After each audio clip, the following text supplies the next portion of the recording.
Hi, my name is Daniel Becerra. I'm the founder of Buffalo Grid, a company with a mission to bring mobile power and internet to the next billion.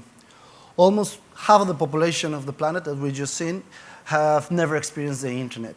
And we believe that life is better with the internet. It's the best tool to democratize society, and it's the best tool to increase economic growth. And with half the population offline, it's a civilization level problem. So what do you need to get online? A smartphone, power, and connectivity. Three things that everybody in this room gave for granted.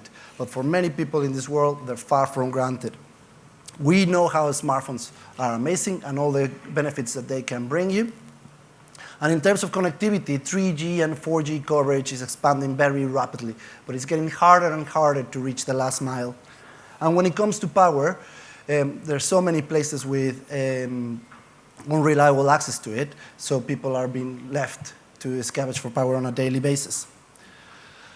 So at Buffalo Grid, we created a system that allows our customers to provide power and internet to their rural users.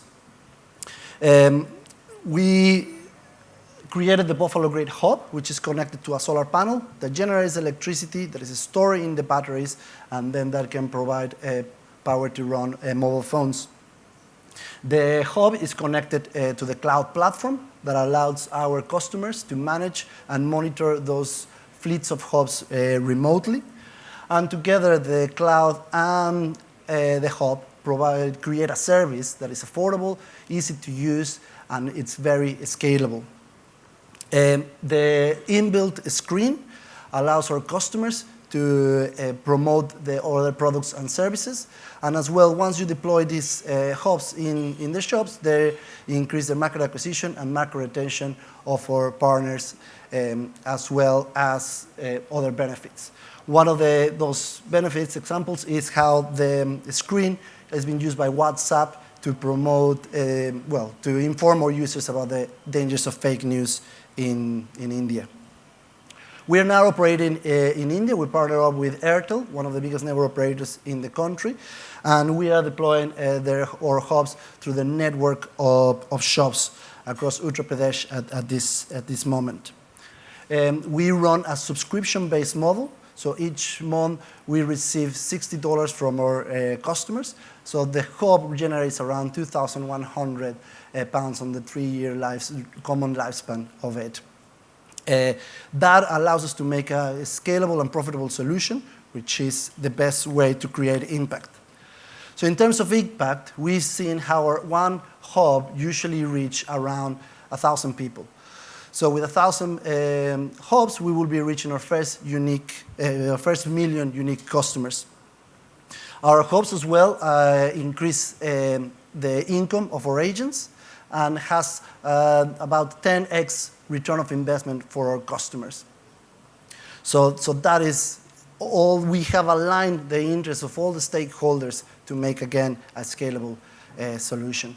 And this is not a fluke. We've been working at it for years. We started with a bicycle generator, and we've been working for it over the years to create a unit that is easy to build, rapid to manufacture, and very easy to deploy. And finally, with the funding from Making Prosperity, we will be able to reach our first 100,000 live hubs in the field, which will allow us to reach over 100 million users, which will be a big step in our goal to reach the next billion people, connect the next billion people. And that's Buffalo Grid. Thank you. Okay, so you started, thank you very much for your kind of innovative kind of solution. But can it be affordable? Let's say in countries like especially India is not that LDCs and such. But if you're talking about the really poor the countries and the LDCs in Africa and in India and elsewhere, can it be affordable for this the agent and clients to utilize that? Completely. So the work that we've been doing, it's precisely to create a business model that it's affordable. So the end user, the guy in the village, doesn't have to pay for power, doesn't have to pay for the internet. The customer, which is the network operator, pays for these services, but they have a return of investment of 10x as I mentioned, as they will increase their market acquisition and as well contain the market retention. They see us as a value-added service in the fight between network operators. So yeah, it's a viable investment for our customer and an affordable and great service for our end users. Can you please touch upon your business model and how you envision your scalability and financial sustainability? Certainly. So yes, as I was saying, it's a subscription-based model. So every month we get paid by our customers to provide the hubs in the field and the cloud platform to manage them. Those subscriptions are just like your Sky package, if you like, or your TV package, where the more services that you get, the more you pay.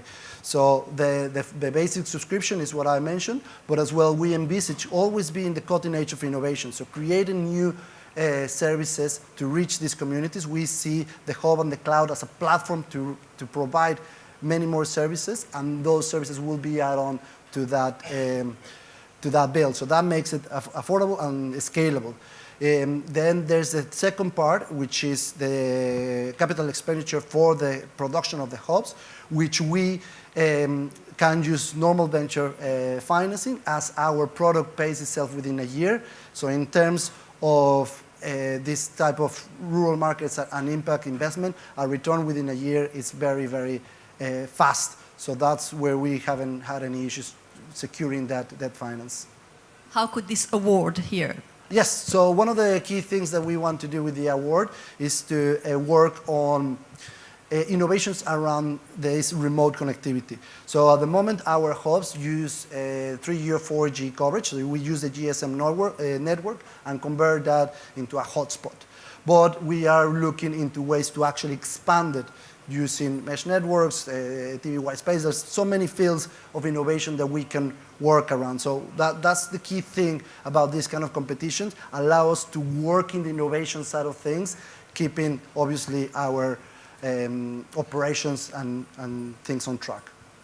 Thank you very much. And then with your initiative for the couple of years now and then being in implementation, and what is actually main challenges that you want to overcome to actually have a scale up of this kind of initiative? In terms of challenges, I think we face the same challenges that most of the startups will have. It's about getting the right talent, being able to afford the right talent. Obviously, we have a certain amount of funding, but it's never enough. So getting the normal market rates and that sort of stuff is always complicated. Obviously, we're a company with a big mission, and that helps recruiting that right kind of talent. But yeah, it's just that normal struggle of finding the right people, growing teams, growing operations, and just scale. So beyond the business itself, what kind of impact have you seen for the solutions that you offer so far? Well, one of the key things that we see when we're in the field is the benefits for the agents and the end users.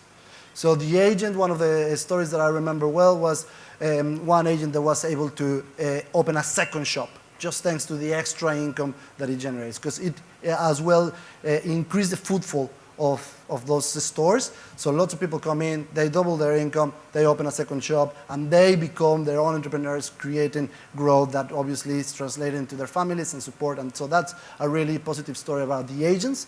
And then when it comes to the users, it's just very amazing to see how digital the world has become. So you're in a very remote village in India, and everybody is connected, everybody's watching a video, everybody is sharing content, whether it's entertainment or educational, whatever they want, but they're just getting engaged. And that's the key thing for us, leveling the field and break that digital divide and get people connected.